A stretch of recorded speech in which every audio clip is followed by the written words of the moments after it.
Estimados asociados, muy buenas tardes. Les saluda Kiara Ortiz de la Cámara de Comercio de Lima.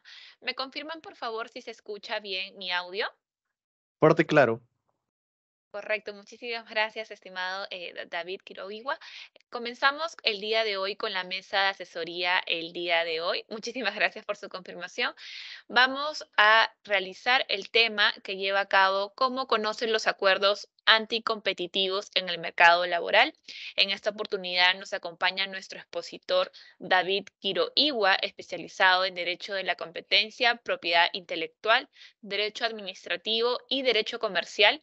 Asimismo, es licenciado en la Pontificia Universidad Católica del Perú. Correcto. Vamos a iniciar el día de hoy con la mesa de asesoría. Adelante, señor David Quiroga, le escuchamos. Muy buenas tardes. Muchas gracias, Kiara. Es David Kuroiwa, pero ya no hay problema.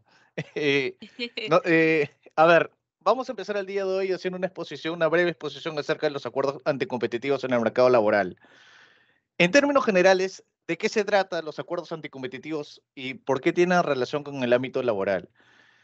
Como ustedes saben, como es conocimiento de todos los presentes, el Indecopi es la entidad encargada que se encuentra, es la competente para poder determinar todas las infracciones en materia de libre competencia. En materia de libre competencia existen dos grandes rubros sobre los cuales se pueden realizar tipos de infracciones. Uno es el abuso de posición de dominio y otro es las prácticas colusorias, que pueden ser de carácter horizontal o vertical. No voy a ser tan técnico en este sentido, pero por un lado el abuso de posición de dominio es una empresa que tiene entre otros, gran participación en el mercado o que puede actuar con prescindencia de los competidores, de los proveedores, de los consumidores. Es alguien que tiene tanto tamaño que haciendo ejercicio de dicha posición de dominio excluye a otros participantes en el mercado. Es importante hacer notar de que la normativa peruana no castiga la tendencia a posición de dominio o la tendencia a un monopolio, solo el abuso del mismo. Pero el día de hoy no vamos a conversar acerca de esto, vamos a conversar del otro rubro de infracciones, de conductas anticompetitivas, que tiene que ver con el cártel. Ustedes y la gran mayoría de personas aquí presentes hemos escuchado cártel más que todo relacionados a temas ilícitos como la droga, por ejemplo, ¿no? Estas series que aparecen en Netflix, en distintos tipos de plataformas de streaming. Curiosamente, la palabra cártel también tiene su origen en un acuerdo entre competidores que tienen como principal objeto el poder pactar precios, condiciones comerciales, entre otros. En el caso de estas series de televisión, muchas de ellas se fundan o se basan en la vida real, la naturaleza es que había distintos tipos de grupos que comercializaban productos ilícitos que en lugar de competir entre ellos subían el precio. Lo mismo ocurre en la vida real en distintos campos y distintos eslabones de la cadena de producción. Así hemos visto en la antigüedad el cártel del pollo, que diversos compañías, diversos tipos de empresas relacionadas a la avicultura subían el precio del pollo. Esto se ha visto, por ejemplo, en el cártel del papel, en su momento en el tema del oxígeno, ¿no? Es el caso más claro que también hemos visto esto en las licitaciones colusorias. Esto de caso que últimamente se ha hecho muy conocido, el denominado lavajato, donde existían diversas empresas que involucrarse ahí en lugar de competir en las licitaciones, lo que ocurría particularmente es que se dividían, se repartían diversos tipos de proyectos en el Perú. Eso también es ilegal. ¿Por qué?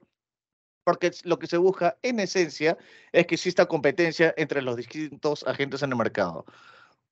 Como veremos más adelante, la competencia redunda en un beneficio hacia todos los involucrados, que tiene que ver los recursos humanos, el ámbito laboral. En el caso particular de los recursos humanos, no es una excepción. ¿Por qué?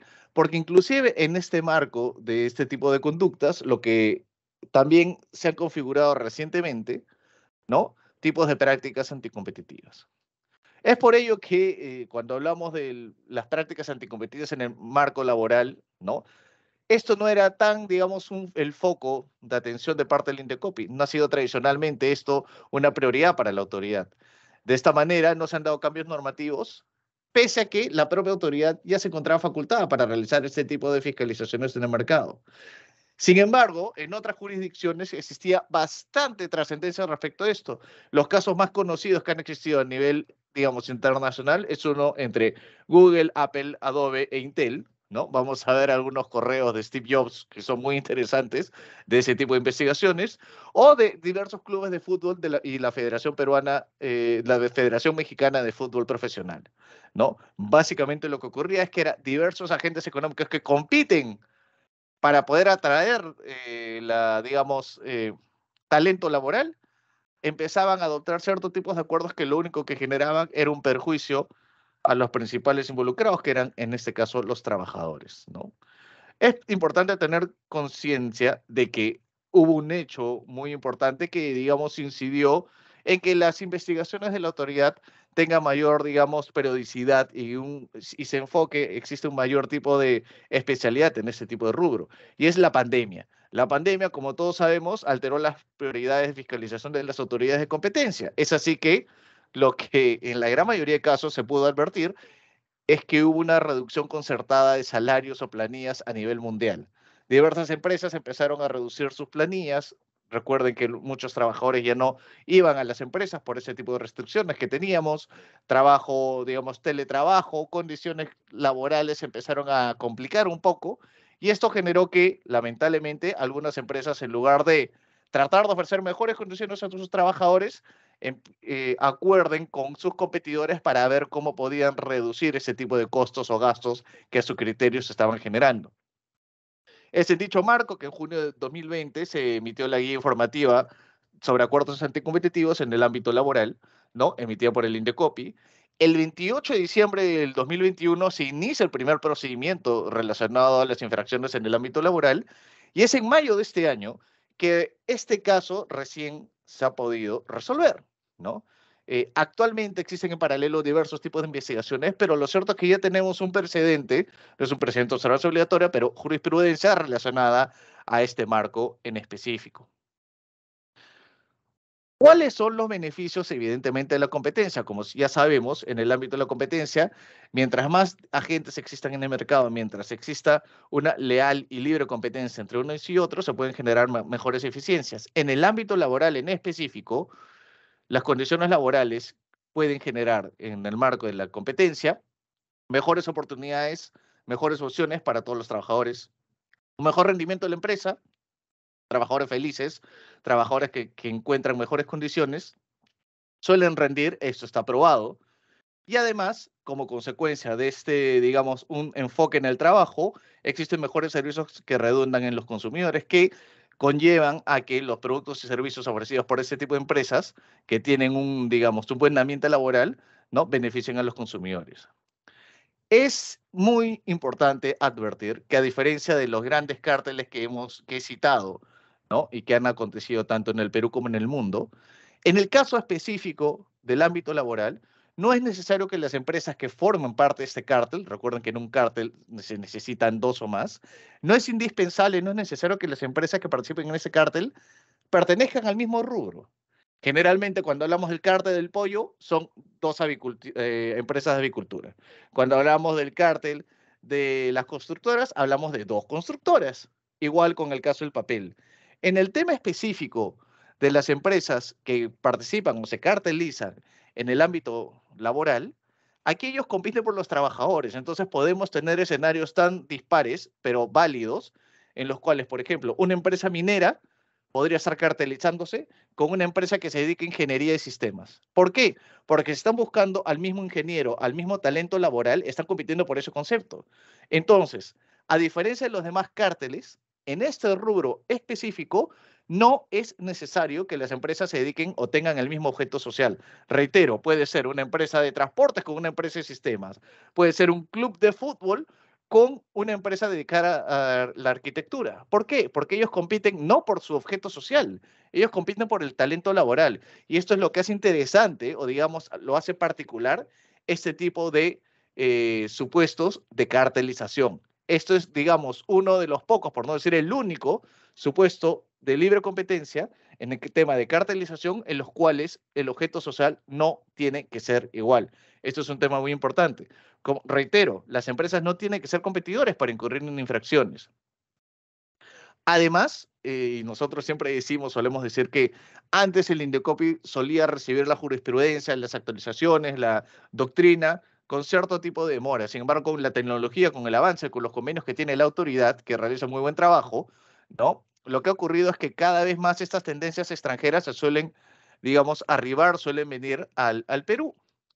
De esta manera, por ejemplo, tenemos el caso de que en otros países más desarrollados, como es el caso de Canadá, por ejemplo, y Estados Unidos, ya hay ciertos tipos de reformas legislativas para tratar de prohibir, para tratar de regular, para tratar de en cierta manera, fiscalizar ciertas actividades relacionadas al tema específico de las conductas anticompetitivas en el mercado laboral, como son el wage fixing, no poaching, que vamos a hablar más adelante, y o las cláusulas de no competencia con los trabajadores, ¿no? Esto lo voy a explicar a detalle en las diapositivas que van a continuar, pero digamos, dándole un cierto vistazo, ¿qué es wage fixing? Básicamente, el pactar el sueldo o las condiciones económicas de los trabajadores con la competencia. ¿Qué es no poaching? Básicamente es yo no me jalo a nadie de la competencia. Tú no atraes mi talento, yo no traigo al tuyo. ¿Y qué es el non-compete? Como ya hemos señalado anteriormente, el non-compete en este caso particular es que tú le dices a un trabajador que no va a poder irse a un competidor en específico. Uno, un tipo de mecanismo, ¿no? De acuerdo o cártel en el ámbito laboral es el wage fixing.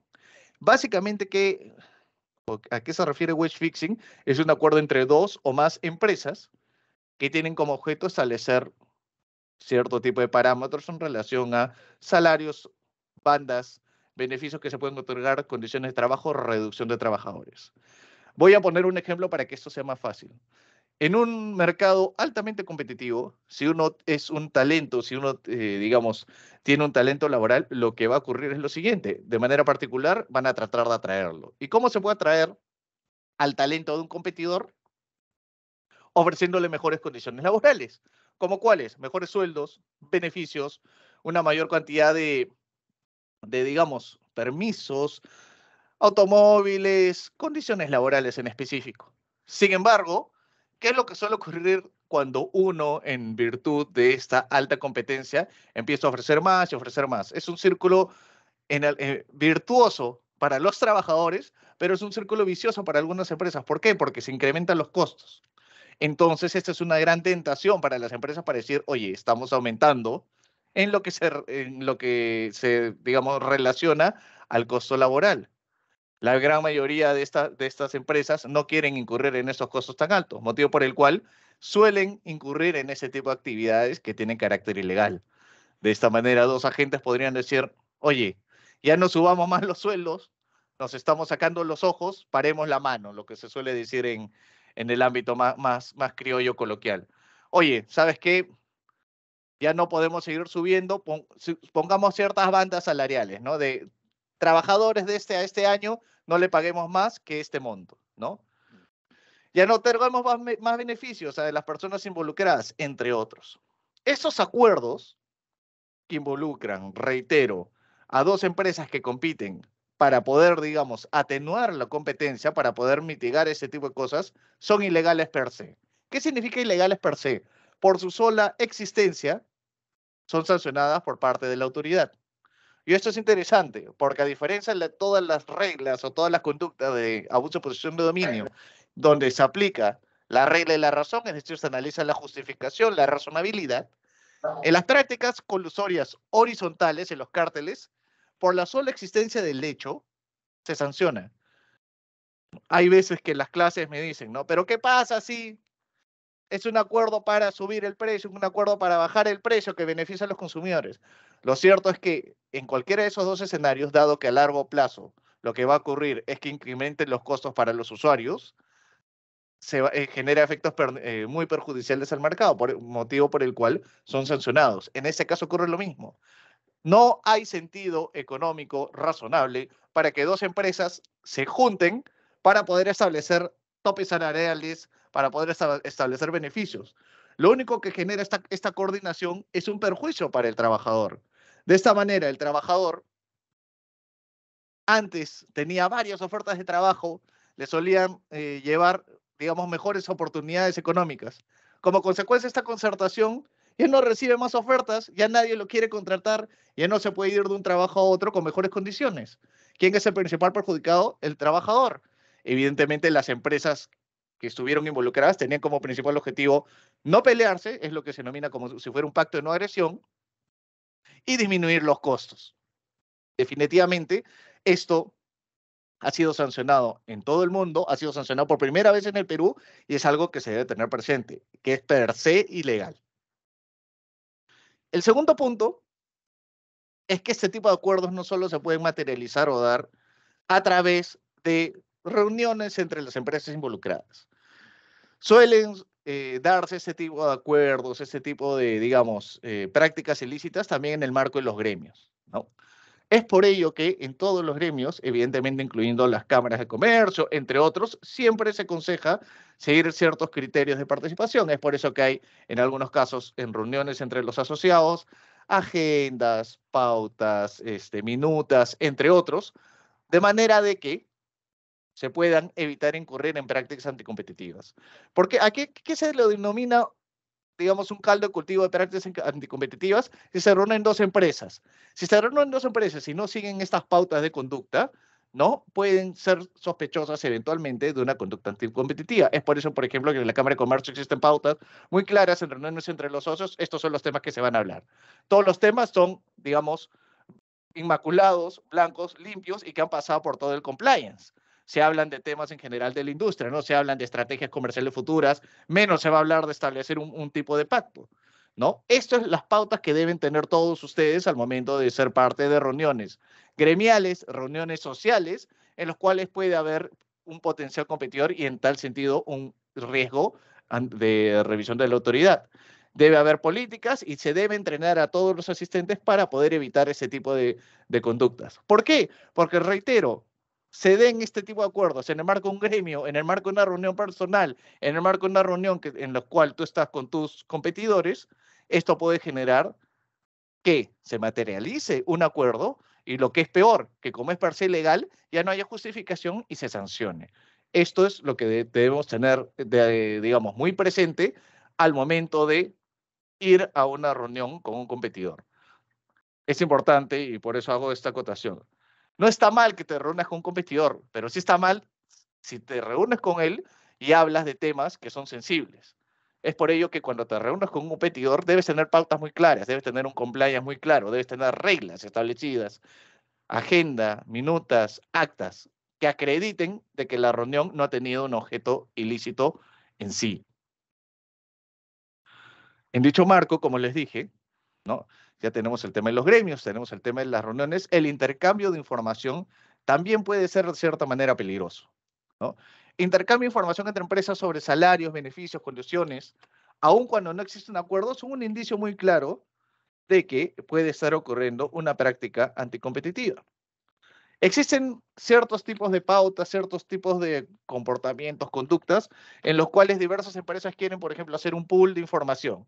¿Cómo se encuentra el mercado laboral, ¿no? De arquitectos? ¿Cómo se encuentra el mercado laboral de ingenieros de sistemas? A veces solemos ver en distintos tipos de estudios, revistas, entre otros, de cómo funciona, qué tal es la demanda de ese tipo de carreras.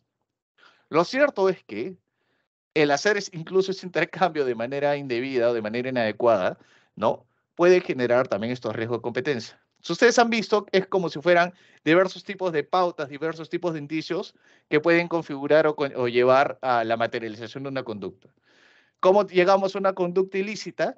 Cuando dos personas se ponen de acuerdo. ¿Y cómo se ponen de acuerdo? Primero, hablando, gremios, reuniones, y segundo, intercambiando información. ¿Por qué? Porque tú te puedes reunir y si no hablas no pasa nada, pero si intercambias información, oye, mira, esto es lo que yo le pago, cuánto le pagas tú, qué beneficios le das, entre otros, es información sensible. Este intercambio de información sensible, básicamente lo que genera es reducir la incertidumbre competitiva. Palabras difíciles que utilizamos los abogados, lo sé. ¿Qué es la incertidumbre competitiva? Es como el ajedrez. Cuando uno juega un ajedrez, cuando uno juega el ajedrez, mejor dicho, yo no sé qué es lo que, qué ficha va a mover mi contrincante. En base a esta duda, a esta incertidumbre, yo puedo esbozar en mi cabeza diversas 30 jugadas. Si hago esto, él o ella puede hacer esto o lo otro. Si yo ya supiera cómo va a jugar el otro, Ya no sería una partida de ajedrez, sería básicamente como jugar, yo ya podría ganar en 3 o 4 jugadas. Lo que quiere la competencia es eso, incertidumbre. Cuando Ale lanza un precio de venta al público de, voy a decir un producto, un celular, o algo más, digamos, diario, un tarro de leche, yo no sé a qué precio le va a ofrecer mi competidor. Por ese temor, lo que yo voy a hacer es básicamente, lo voy a ofrecer a un sol. Mi competencia le ofrece a 50 céntimos. Yo me sigo peleando. Como no sabemos cuál va a ser el siguiente precio que se va a ofrecer, el precio se va reduciendo, reduciendo, reduciendo. El consumidor está ganador. El tarro de leche está a 15 céntimos, ¿no? ¿Y eso por qué ha sido? Porque cada uno está compitiendo a ciegas. Si todos supiéramos cuál es el precio que va a sacar mañana, probablemente lo hagamos igual. Es por eso, doctores y doctoras, que esa es la lógica también de las licitaciones. Las licitaciones son a sobre cerrado, ¿por qué? Porque está jugando con el, oye, ¿cuánto pondrá el otro? ¿Yo me pongo más barato o no? El Estado gana porque se suelen ofrecer mejores condiciones económicas a favor del Estado porque cada uno ofrece un sobre con una propuesta más barata para el Estado. Si todos supiéramos cuánto ofrece mi competidor, yo no me bajaría tanto en el tema de la propuesta económica. Aquí ocurre lo mismo. Si yo no sé cuánto le ofrece mi competidor a su trabajador, probablemente para yo jalarlo le ofrezca mucho más dinero. ¿Quién sale ganando? El trabajador. Antes me pagaban 1.000 soles, ahora me van a pagar 2.000. El otro me va a pagar 3.000. Y así sucesivamente. Si todos estuvieran concertados, no solo ni siquiera me ofrecerían más, sino que ni siquiera me ofrecerían una propuesta económica. Este intercambio de información es un gran indicio de un acto o de concertación, motivo por el cual es sancionado. Es por ello que se tiene que tener mucho cuidado con el intercambio, con las reuniones, entre otros. Ahora, la gran pregunta es, ya, pero si no puedo intercambiar información, si no me puedo reunir, que no estoy diciendo esto, ¿de qué manera se puede hacer? Existen ciertas pautas de conductas que se pueden llevar. Una de ellas es el benchmarking, por ejemplo. El benchmarking es lícito en la medida que se reúnan ciertos tipos de características y ciertos tipos de cuidados. ¿Qué es el benchmarking?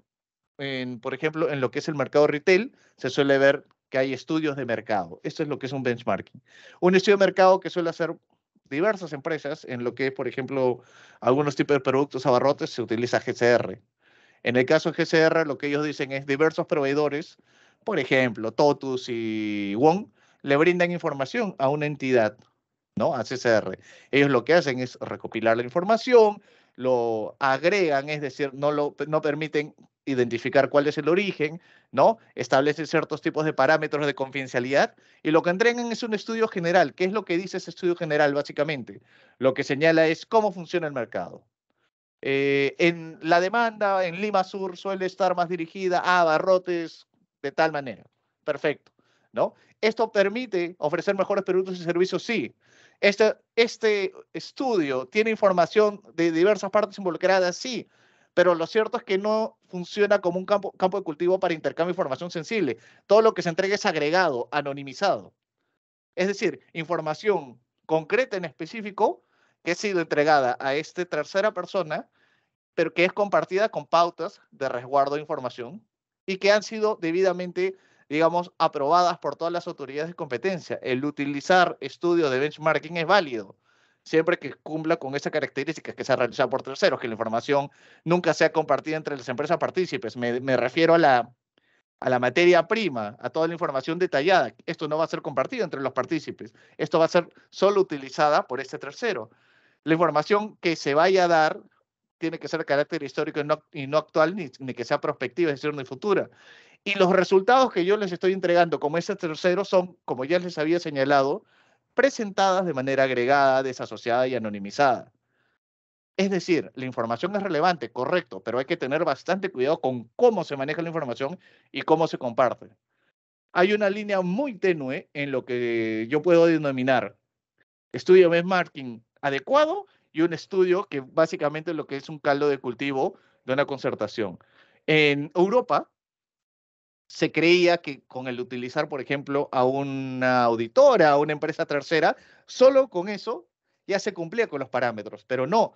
En España, por ejemplo, se ha sancionado a auditoras por el hecho de ser básicamente el intermediario del intercambio de información entre todos los involucrados. Es por eso que se tiene que tener bastante cuidado, ya con el avanzar del tiempo. Todas las empresas que se dedican a ese tipo de estudios, salvo algunas excepciones en esta parte de Sudamérica, tienen estas pautas, tienen estos ISOs, tienen estas reglas de compliance que evitan que se incurran en estas prácticas anticompetitivas, lo cual hay que tener muy en claro. Existe una lógica o un tipo de conducta diferente a la de wage fixing o en español el pactar condiciones laborales. Hay otra que es incluso más extrema, que se le llama el no poaching. Yo sé que ustedes dirán, estos abogados que le encanta poner nombres en inglés. No poaching básicamente significa yo no voy a jalarme al otro. Yo no voy a picar a mi competidor para jalarme a un trabajador. Esto es lo que suele denominarse un pacto de caballeros de no agresión. Mira, yo me he demorado en contratar a ese practicante, el practicante ya ha trabajado bastantes años, yo, digamos, he asumido este costo de que haber seguido durante toda su formación, he gastado en su capacitación, ¿no? No te lo lleves porque yo ya incurrí en este gasto. Ese no te lo lleves y yo no me llevo a otro de tus trabajadores es ilegal. Porque en un mercado competitivo lo cierto es que si uno quiere moverse en la empresa lo puede hacer. Y si una empresa quiere ofrecerle mejores condiciones a otro, lo puede hacer. Así funciona, digamos, la oferta y la demanda de los trabajadores. Cuando ustedes han estado trabajando en algún lugar y se le han dicho, oye, ¿quieres venir? En el otro lado te pueden ofrecer mejores condiciones laborales, te pueden ofrecer mejor salario, te pueden ofrecer mejores vacaciones, etcétera, etcétera, etcétera. Eso es la competencia. Si es que hubiera un pacto de caballeros entre todas las empresas, por ejemplo, de construcción, para no jalarse ingenieros de sistemas o ingenieros de tierra, imagínense, uno se quedaría, digamos, encajonado solo en la empresa en la cual practicó, trabajó y se jubiló. Eso es lo que quisieran las empresas. Es por eso que este acuerdo de caballeros es malo. Básicamente lo que suele ocurrir es, en lugar de sacarse los ojos, ya no se van a jalar ningún trabajador. Y esto tiene diversas variaciones, ¿no? No jalarse un trabajador es lo más tajante. Yo no toco a los tuyos, tú no tocas a los míos. Hay otro que es la figura de la consulta previa, ¿no? De, oye, si tú vas a contratar a alguien mío, me tienes que avisar y yo te digo si está en la lista negra o no. Cada vez se pone mucho más elaborado, mucho más tricky, como suelen decir los chicos ahora.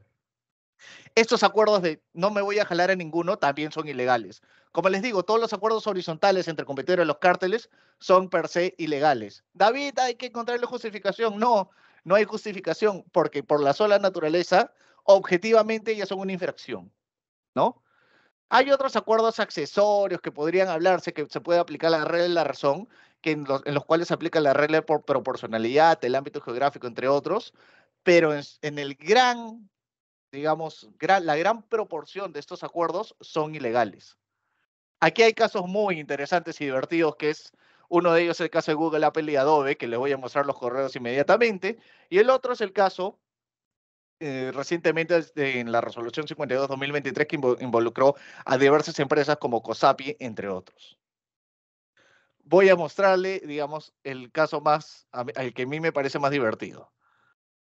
Yo no sé si ustedes conocen, bueno, ya deben haber escuchado para estos efectos a Steve Jobs. Steve Jobs es el idolatrado ex CEO de Apple. ¿Quién creó el iPhone? ¿Quién creó las computadoras? ¿Quién creó el iPad? ¿Quién creó todo en Apple?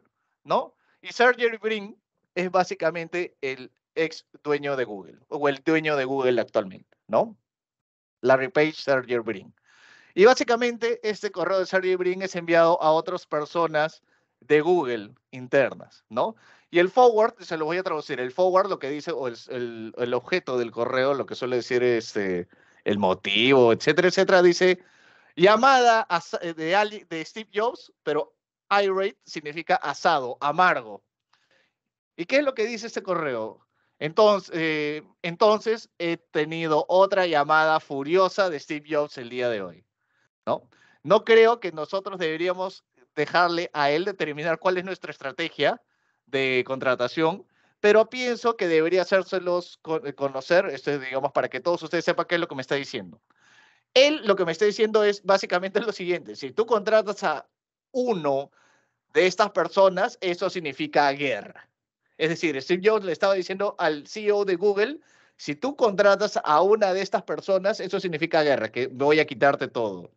Yo lo que le he dicho, lo que le dice el CEO de Google, es que no le puedo prometer ningún resultado, pero que voy a discutirlo con mi equipo ejecutivo interno otra vez, ¿no? Yo le pregunté si él esperaba que nosotros retiremos alguna oferta laboral hecha a alguno de sus trabajadores y Steve Jobs me ha dicho, sí, yo espero que ustedes retiren la oferta que le han hecho a mis trabajadores, ¿no? Lo curioso es que este correo tiene otro correo adicional de Steve Jobs más adelante, ¿no? Que dice lo siguiente. El correo anterior fue con Google, esto es con el de Adobe.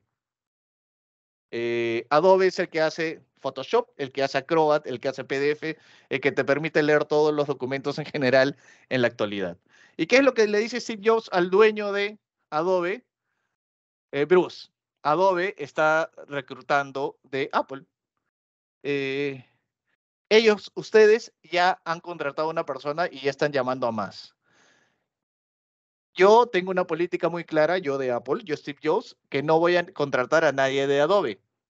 Pero parece que ustedes tienen una política diferente. Uno de nosotros debe cambiar su política. Por favor, indícame quién. Steve Jobs, ¿no?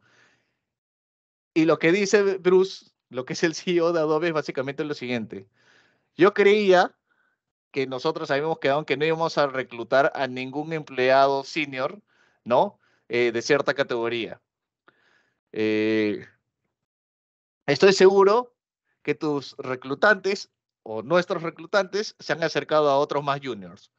Le voy a proponer a dejarlo de esta manera. Si ustedes ven básicamente lo que existía entre las más altas esferas de gobierno de las empresas involucradas es un pacto de no agresión.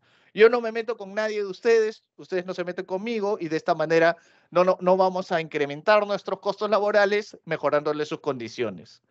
En términos generales, lo que ocurrió fue que este tipo de acuerdos fueron sancionados. El FTC, lo que viene a ser el Indecopi de Estados Unidos, tuvo conocimiento de esto. ¿Y qué fue lo que ocurrió? Que esto tuvo que terminar en un settlement, en un acuerdo entre las empresas involucradas y el gobierno de Estados Unidos. ¿Y cuánto fue la multa? Aproximadamente 415 millones de dólares. No la multa, el acuerdo, el monto del acuerdo. ¿Por qué? Porque se pudo evidenciar este tipo de situaciones. Lo que es más, después ya han estado involucrados, investigados Facebook, que ahora es Meta, ¿no? Y diversas empresas, entre otras, ¿no? Probablemente no descartamos que en un tarde o temprano Elon Musk, ahora con Twitter y todas las empresas, también estén incurriendo en ese tipo de prácticas. Es por eso que cada vez más el ojo se encuentra sobre ese tipo de, digamos, mercados, industrias, sectores. Reitero, hay que tener en consideración que ese tipo de investigaciones ya se están dando a todo nivel. Al momento de que el Indecopi, que la autoridad recopila información, y vamos a ver parte de las facultades más adelante, suelen tratar de hacer como digamos, una sábana. Vamos a ver qué recopilamos y si es que podemos descubrir, determinar, ¿no? Advertir la existencia de una conducta anticompetitiva. Este tipo de temas, en el caso de la resolución de COSAPI, últimamente la de este año, básicamente lo que ocurrió era un acuerdo entre distintas empresas de ingeniería industrial, ¿no? Diversas empresas constructoras, si es que se les puede denominar. Y lo que ocurrió en ese caso en específico fue que todas ellas incurrían en prácticas para no llevarse personas. Si es que alguien entrevistaba a una persona, el competidor tenía que llamarlo y decir, oye, por si acaso me estoy jalando esto, ¿lo puedo hacer o no?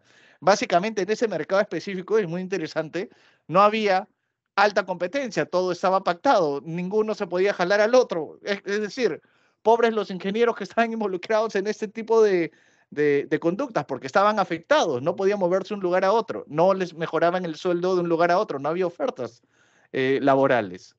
Esto generó una investigación que inició en el 2021 y se terminó en el 2023 sancionando a las empresas involucradas, desde luego. Hay una última variante y un último rubro, una última, digamos, tangente de este tipo de conductas que se denominan los acuerdos de no competencia. Los acuerdos de no competencia básicamente lo que involucran, lo que detallan es que un trabajador no puede trabajar en la competencia por un lapso determinado. Esto puede darse dentro de la relación laboral como de manera posterior. ¿Cuándo son permisibles? Por ejemplo, cuando hay un acuerdo entre un empleador y trabajador dentro de una relación contractual, esto es claro, sí se puede exigir. los actos desleales de un trabajador pueden ser causal de resolución de contrato. Esto ya visto desde el punto de vista laboral en específico, no de competencia. ¿Qué ocurre con los acuerdos de competencia acontecidos después de una relación laboral? Es decir, David Kuroigua trabajaba para Pepito Sac y ahora ya dejó de trabajar. ¿Yo me puedo ir a la competencia de Pepito Sac? Depende de la regulación. Y aquí hay dos variantes, el tema de la figura laboral y la figura de competencia. Esto es también una rama casi distinta, ¿no? Un híbrido entre la competencia y laboral. ¿Por qué? Porque desde el punto de vista laboral, lo cierto es que se exigen ciertos parámetros a nivel jurisprudencial y doctrinal. Cuando tú le exiges a un trabajador que va a ser un ex trabajador que no tenga o no contrate con la competencia, de que no se vaya a la competencia, debe existir una contraprestación y un límite temporal.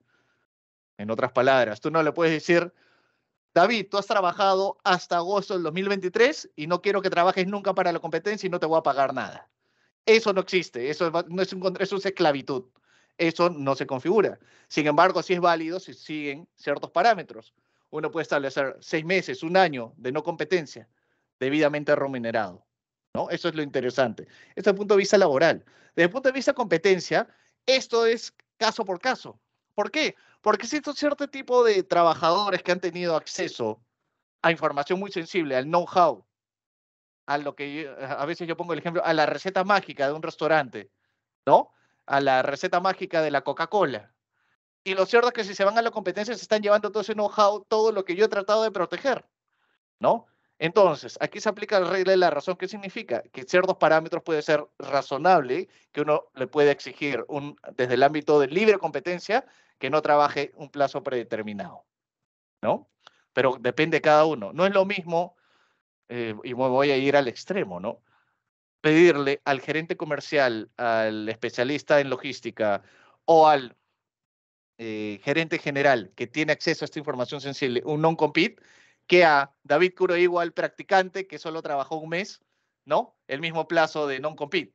David Kuroigua, el practicante, nunca tuvo acceso a información confidencial, nunca tuvo reuniones comerciales. ¿Para qué tú le vas a pedir un non-compete? No es razonable ni objetivo. Este señor practicante nunca tuvo acceso a información sensible. El gerente sí. Sin embargo, si David Kuroigua hubiera sido un cargo que ha tenido acceso a información sensible, podría ser razonable. Pero como les digo, son diversas aristas al mismo tema. Y estas aristas también pueden ser laborales y de competencia. Hay veces, lamentablemente, que el derecho a la competencia y el derecho laboral confluyen para poder tener un criterio claro, como es el caso de los acuerdos anticompetitivos en general, y hay veces en que no son tan compatibles, como en el caso de non-compete, que no hay un criterio válido. Así, por ejemplo, en Estados Unidos, a propósito de los últimos tipos de conductas, y ustedes saben que en Estados Unidos también depende si el criterio es de los republicanos, de los demócratas, hay bien liberales, hay muy conservadores. Ahorita la tendencia que existe en el FTC, en la Autoridad de Competencia, es los non-compete con los trabajadores deben prohibirse, no deben existir. Es decir, ya ni siquiera se tienen que analizar, son ilegales. Existe bastante pelea, bastante tipo de discusiones internamente, pero eso es lo que se está tratando de ver. Como les digo, tiene que haber razonabilidad, proporcionalidad, objeto, temporalidad, ámbito geográfico. Lo cierto es que a la fecha, estos acuerdos de no competencia solo ha existido un caso que se ha visto, ni siquiera relacionado al ámbito laboral, sino acuerdos de no competencia en compras de empresas. Si yo te vendo una empresa, el accionista que vende, ¿cuánto tiempo puede no participar en el mercado? Todavía ni siquiera se ha visto en el ámbito laboral, pero sería muy interesante. Es por ello que yo les doy ciertos parámetros, pautas de lo que ocurre en otros países.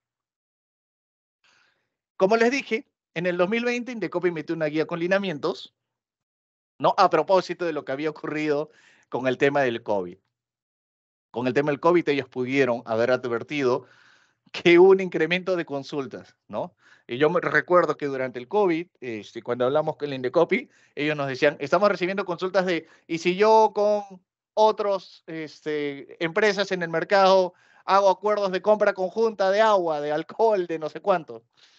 Existen ciertas pautas, ¿no? Que el Indecopi estaba tratando de ver estas dudas, absolver estas dudas que se suscitaron como consecuencia del COVID en específico, ¿no? Ahora voy a hablarles, y ya para finalizar, porque sé que el tiempo es muy corto, de lo que es el Indecopi. El Indecopi de manera particular es una entidad del Estado que pertenece, que forma parte de la Presidencia del Consejo de Ministros, que tiene la posibilidad de poder imponer multas de hasta el 12% de las ventas anuales del grupo económico de las empresas involucradas.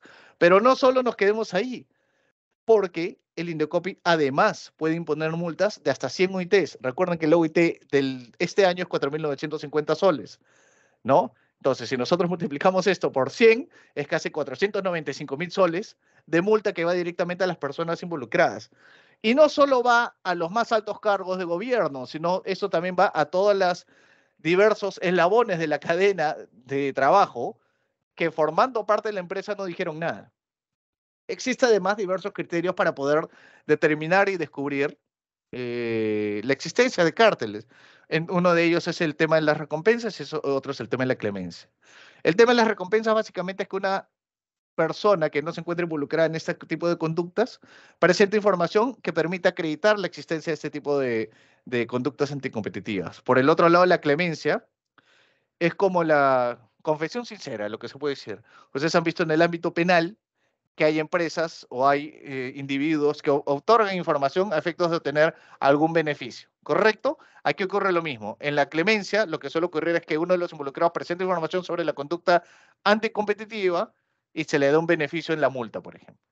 Estos mecanismos hacen que cada vez sea mucho más fácil descubrir conductas anticompetitivas en el mercado, lo que ha hecho que casi la gran mayoría, por no decir el 95% de los casos del Indecopi, se encuentran relacionados a cárteles, a prácticas horizontales, prácticas colusorias.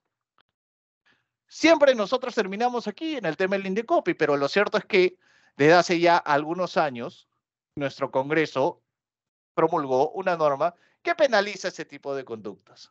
Este tipo de conductas ahora son penalizadas si es que la Fiscalía determina que existe algún tipo de infracción, podría iniciar una acción penal y como consecuencia de eso, eventualmente, ya que lo determinará el juez, una pena privativa de la libertad. Es decir, ya no solo es la responsabilidad administrativa vista desde el punto de vista de la multa, sino también es la eventual sanción penal que puede existir. La infracción de 2 a 6 años de pena privativa de la libertad. Finalmente, ¿no? Y esto es para que lo tengan presente, cuáles son las facultades de la autoridad. Yo siempre suelo hacer la pregunta en ese tipo de foros, ¿no? Respecto a cuál es la autoridad que generalmente nosotros decimos que es la más fuerte, la que nos suele estar detrás de todos nosotros los administrados, el ciudadano de a pie. Y siempre me dicen la SUNAT. La SUNAT te puede cerrar, la SUNAT te puede embargar, la SUNAT puede realizar diversos tipos de actividades. En algunos casos te escuchas ya en la calle, escuchas en las redes, escuchas, ¿no? De que la SUNAT no me permite hacer empresa. Bueno, el Indecopi es como la SUNAT, pero yo diría multiplicada por 200. ¿Por qué? Porque el Indecopi no solo puede hacer lo mismo que la SUNAT, sino además lo que puede hacer en temas específicos es inspecciones sin previo aviso, puede realizar órdenes de cerraje, puede citar e interrogar, puede imponer multas coercitivas, puede copiar toda la información que tienen las computadoras de todos los involucrados, doctores y doctoras. Ustedes todo lo que ven en televisión, CSI, de que copian la información, lo que ven en esas películas que uno diría que es casi ciencia ficción, esto ocurre también en la vida real. ¿Y por qué? Porque el Indecopi cuenta con herramientas forenses que permitan recuperar información. Y yo siempre hago la broma de que cuando uno habla por WhatsApp, el programa te dice, estas conversaciones están cifradas de un extremo para otro, bla, bla, bla, bla, bla, tus conversaciones son seguras. Es posible copiar esa información, la información borrada se puede recuperar, se han recuperado WhatsApps borrados, computadoras formateadas, entre otros. En dicho marco, ¿no? Si es que ustedes creen que podrían estar expuestos a un tipo de conductas similares, lo, lo peor que pueden hacer es borrar la información, porque el Indecopi lo va a descubrir. Y si lo descubre borrado, ¿qué es lo que primero va a pensar el Indecopi? ¿Por qué lo borraste, no? Y ustedes qué van a decir, por miedo. Lo cierto es que si ustedes borran la información, ya están comenzando el partido 3-0, ahora que ya comienzan las eliminatorias del fútbol, del fútbol, ¿no? De Sudamérica. No se borra la información. Se tiene que ver el contexto, qué es lo que ha ocurrido, y de ser el caso, hablar con el Indecopi para poder determinar cuáles son los alcances de la conducta que ustedes habrían incurrido, ¿no? En ese mismo sentido, como yo les decía, ¿no? cuáles son las multas que se han impuesto por parte de la autoridad. Esto es para que se haga una idea de la cantidad de multas que se han impuesto, ¿no? La columna que va justo después del año son las multas totales por año que se han impuesto en ese año. Y la de la derecha es el promedio, es decir, dividido entre el número de casos sancionados. Para estos efectos en particular, tengan en consideración la segunda columna del monto de multa. Ustedes van a ver de que el monto de la multa es exorbitante, ¿no? Son multas acumuladas en el año 2018, 572 millones de soles, en el año 2017, 373 millones de soles, ¿no? Es más, en el caso de 2021, doctores, eso no es 2 millones, son 2.781 millones de soles. Es una barbaridad de dinero. Yo siempre hago la broma de que, o sea, ya hasta suena horrible la broma, ¿no? Pero de que es mucho más penado, mucho más castigado las conductas anticompetitivas que las infracciones medioambientales. Y es así de curioso. O sea, yo no he visto a nivel medioambiental multas de ese tamaño, por ejemplo. ¿Esto qué significa? Que hay una especial importancia, especial fiscalización, especial enfoque en las conductas anticompetitivas. No es inusual que la autoridad imponga multas de esta naturaleza. O sea, imagínense una entidad estatal que reciba 2.781 millones de soles en multas. Es una barbaridad. Y esto genera que el Indecopi a la vez puede reinvertirlos en herramientas forenses, personal de trabajo, entre otros. Es por eso que hace que el Indecopi sea una de las mejores autoridades en su desempeño. David, ¿qué es lo que podemos hacer entonces? Básicamente lo que nos has dicho el día de hoy es todo lo que ha ocurrido, ¿no podemos evitarlo? No, claro que sí. Parte de esta lógica que pretende la Cámara al momento de establecer ese tipo de eventos es ver y meditar qué es lo que podemos hacer internamente. No todo está perdido. Lo que tenemos que hacer es respetar las normativas de libre competencia, respetar las políticas y seguir un buen programa de compliance. Dentro de ellos, definitivamente, es revisar las políticas y la práctica de recursos humanos. Hay veces que las áreas de recursos humanos suelen decir, así vino de mi anterior gerente, o así viene de hace más de 20 años. No, lo cierto es que se tiene que revisar, actualizar, fiscalizar, ¿no? Y en todo caso, auditar las áreas de recursos humanos para ver cuáles son las prácticas y qué mejores prácticas se pueden llevar a cabo. Obviamente, en ese mismo sentido, revisar las políticas y las políticas gremiales y prácticas gremiales. ¿Por qué? Porque las prácticas gremiales también pueden dar lugar a efectos, por ejemplo, de evitar gremios en algunas empresas, las empresas se reúnen. Nuevamente, parte de eso también forma el tema de pautas de reuniones en gremios, de reuniones con competidores. No puede ser algo tan libre como, uy, hoy me voy a reunir, no hay problema, y no se sabe qué cosas habló, no se sabe si se conversó de algún tema ilícito, peligroso. En caso existan sospechas de prácticas prohibidas, se deben llevar a cabo auditorías, análisis forenses, de ser el caso, para determinar la extensión y las acciones que se deben adoptar dentro de cada una de las empresas. Y obviamente, cuando ustedes hagan sus matrices, al momento de ustedes hacer una auditoría van a tener una matriz. ¿Una matriz de qué se trata? Riesgo. El riesgo lo voy a poner en modo semáforo. ¿Es rojo, es ámbar o es verde? Si es verde no hay ningún problema, no es un riesgo materializable, ¿no? Y el impacto puede ser poco. Pero si es rojo, debemos tener especial enfoque en eso. Va a ser nuestra prioridad y debemos adoptar las medidas de remediación para evitar esto. Si es que se lleva un buen compliance, y esa es la lógica que se pretende a través de la Cámara de Comercio, a través de este tipo de eventos, y la lógica que debería perseguir a todas las empresas en general, se van a reducir, mitigar los riesgos. Esto va a generar que no se paguen multas, que no existan infracciones y que haya una política que sea reconocida a nivel de sus pares como una buena práctica en libre competencia. Ese es el principal objetivo que nosotros pretendemos en conjunto con la Cámara de Comercio el día de hoy. Hay que llevar buenas prácticas. Las buenas prácticas comerciales, las buenas prácticas de compliance generan unas mejores eficiencias en la empresa, generan un reconocimiento de parte de sus trabajadores y lo que es mejor, un alto impacto reputacional que va a conllevar a mejores ventas en cada uno de ustedes. Con esto, ¿no? Les agradecemos, desde luego, que nos hayan dado una hora de su tiempo y procedemos, Kiara, a las preguntas de ser el caso. Correcto, muchísimas gracias, David. Estimados asociados, comenzamos con la ronda de preguntas. En estos momentos pueden levantar la mano y vamos a dar pase a uno por uno para que puedan absolver sus consultas o de lo contrario también escribir la pregunta a través del chat. ¿Correcto? Asimismo, también recordarles que en el chat estoy enviando el link de registro para que el día de mañana podamos enviarle su certificado de participación de la mesa de asesoría que se ha llevado a cabo, ¿correcto? Empezamos entonces con la señorita Maritza. Buenas tardes, Maritza, adelante. Hola, Kiara, ¿qué tal? Gracias por darme el pase. David, una consulta. Tengo dudas, bueno, son varias, pero bueno, las principales es esta. Un poco estoy confundida con el tema de la información, que se debe ser bastante cautelosos al tema, al punto de no intercambiar esa información. Pero ¿qué pasa hoy en día que existen diferentes apps, bolsas de trabajo, donde exponen los sueldos, los horarios, y hay una competencia muy grande en cuanto a eso? Hay empresas, por ejemplo, soy una consultora que ofrecen menos horario, hay otras que ofrecen más sueldo. Entonces, hay una libertad, digamos, expresiva en cuanto a yo enterarme cuánto están ofreciendo. Entonces, eso ahí no está prohibido. Eso no estaría prohibido.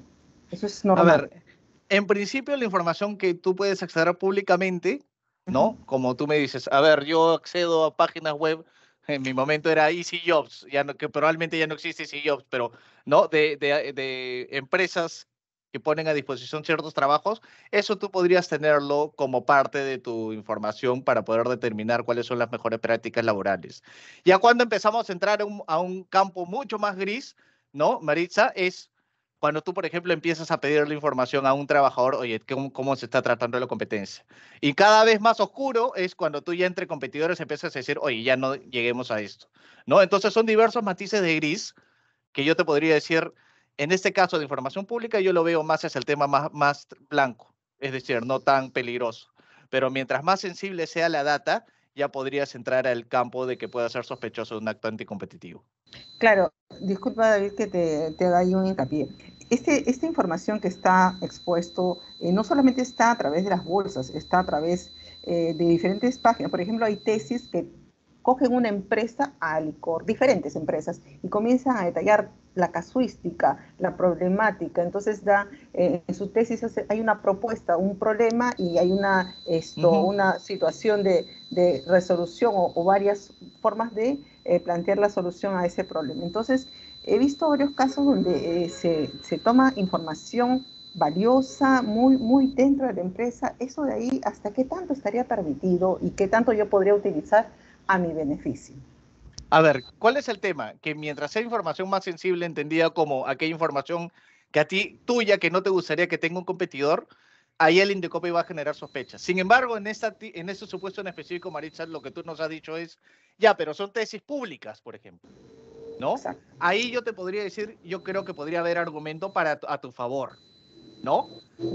Porque es una tesis pública, porque básicamente lo que ha generado es, oye, sí, yo puedo acceder a ese tipo de data porque fue un estudio, ¿cómo se dice? Estudio metodológico, una monografía que utilizó data en específico de la empresa y la empresa no fue lo suficiente inteligente o diligente para mantener en confidencialidad esa data, ¿no? Pero eso es diferente, por ejemplo, Maritza, si supongamos que yo trabajo en la empresa A y tú seas la empresa B, ¿no? Y tú me empiezas a decir, a ver, consígueme más boletas, a ver qué políticas de beneficios internos tiene. Las políticas que están reservadas, envíamelas a mí. Eso ya empieza a ser más delicado, ¿no?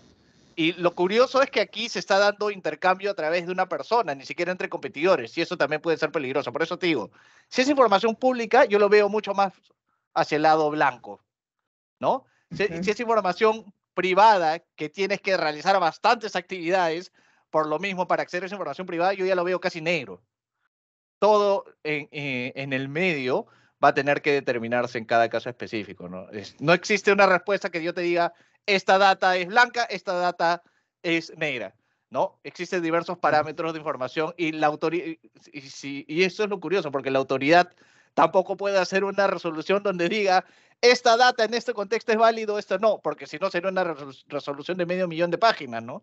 Pero precisamente esas son las pautas que ellos van a tomar como preámbulo, como ciertos criterios o parámetros para poder determinar si esto puede ser una evidencia de un cártel o no, Maritza. Ok, muchas gracias, David. Gracias. Gracias a ti. Correcto, muchas gracias, Maritza. ¿Algún otro asociado o asociada que desee hacer la consulta con el doctor David? O también pueden colocar su consulta a través del chat. Pueden levantar la mano o activar sus micrófonos. Kiara, disculpa, ¿podría hacer otra consultita pequeñita, por favor? Sí, Sí, no hay claro que problema, sí. no hay problema, Maritza, dale. Mira, David, yo me asesoraron, por ejemplo, en esta consultora resulta que hay siempre, como lo comentaste al principio, hay personas que uno invierte tiempo en entrar como practicantes, tienen un periodo de tiempo, entonces van laborando y ya ha habido casos, no en el mío, sino que tengo conocimiento por esa persona que se ha ido a la empresa donde llevaba el servicio a esta empresa con casi un año y medio de trabajo y con el know-how de la empresa. O sea, se va a otra empresa. Eso, ¿qué tan desleal es? Y por eso se acordó hacer una cláusula en el contrato de trabajo del trabajador diciendo de que si pasaba eso, iba a haber una sanción económica. ¿Esto es posible en el caso de la empresa, de la consultora? ¿O también es posible que el trabajador haga eso y que se vaya con, de repente, con toda la información de la empresa cliente, digamos, que le estábamos llevando con toda la información? O ¿qué tanto es esto? Se puede, ¿no? A ver, hay medio millón de aristas que le puedo dar a tu pregunta, Maritza, pero lo voy a reducir a dos o tres. ¿Un trabajador se puede llevar información confidencial de mi empresa al momento de irse? No, ¿no? Eso puede constituir desde violación de secretos empresariales, puede ser causal de penalidades, si tú lo has pactado en el contrato con el trabajador, puede ser competencia desleal si un competidor accede a esa información en virtud de ese trabajador, ¿ya? Es decir, a la primera pregunta, ¿alguien puede llevarse libremente información confidencial de mi empresa a otra empresa? No. Hay diversas posturas, hay diversos tipos de herramientas que tú puedes tener para hacer eso. Dos, yo puedo penalizar a alguien si se va a mi competidor o si se va a otra empresa. Para esto, y esto ya reitero, tiene dos tipos de respuesta. La respuesta laboral. Tú puedes hacer un non-compete, es decir, no te vas a ir a nadie si tú le das una contraprestación y limitas este non-compete a un ciertos plazos, territorio geográfico, entre otros. Es decir, tú no te vas a poder ir a otro, ¿no? Si es que en el territorio peruano que tenga que ver con el mismo rubro de nuestra empresa y por un plazo de 1 o 2 años. Y para eso tú le tienes que pagar para que sea laboralmente válido, Maritza, ¿no? Lo que pasa es que en ese punto el cliente que le prestamos ese servicio es el que se jala al trabajador, ¿no? Le dice, Sí, vente acá. correcto. Sí, Entonces, correcto. porque como ya conoces la empresa y el movimiento, trabaja con nosotros. Entonces, ambas partes cometen ese error, ¿no? Entonces, Sí, correcto, correcto. Pero si, por ejemplo, si hubiera en el contrato un non-compete, ¿no? El non-compete, como te digo, puede ser durante la relación contractual y posterior, ¿ya? El non-compete es no te vas a trabajar con alguien, por ejemplo. Puede ser con alguien, un competidor, o que en general con nadie, ¿ya? El non-compete, si tú le dices, tú no te vas a trabajar con A, B y C, ¿no? Durante la razón laboral es completamente válida. Es porque tú le estás pagando para que tenga exclusividad para ti.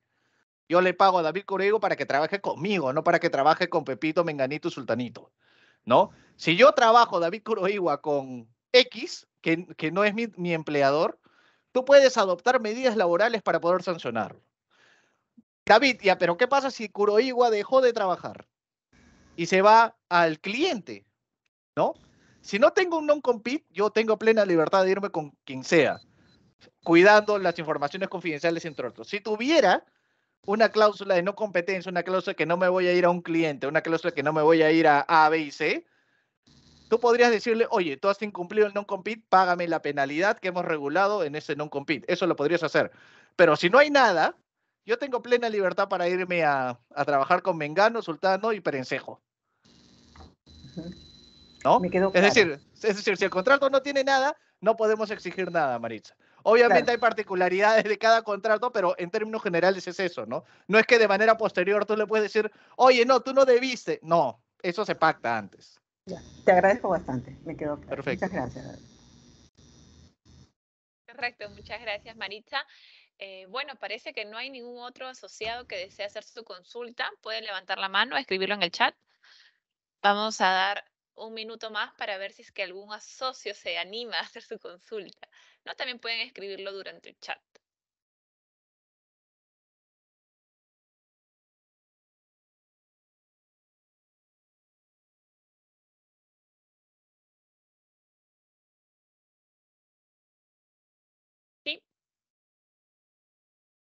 Bueno, estimado David, parece que ya no hay ninguna duda, consulta por parte de los socios. Damos por finalizado esta mesa de asesoría el día de hoy que ha llevado con el título de Conoce los acuerdos anticompetitivos en el mercado laboral.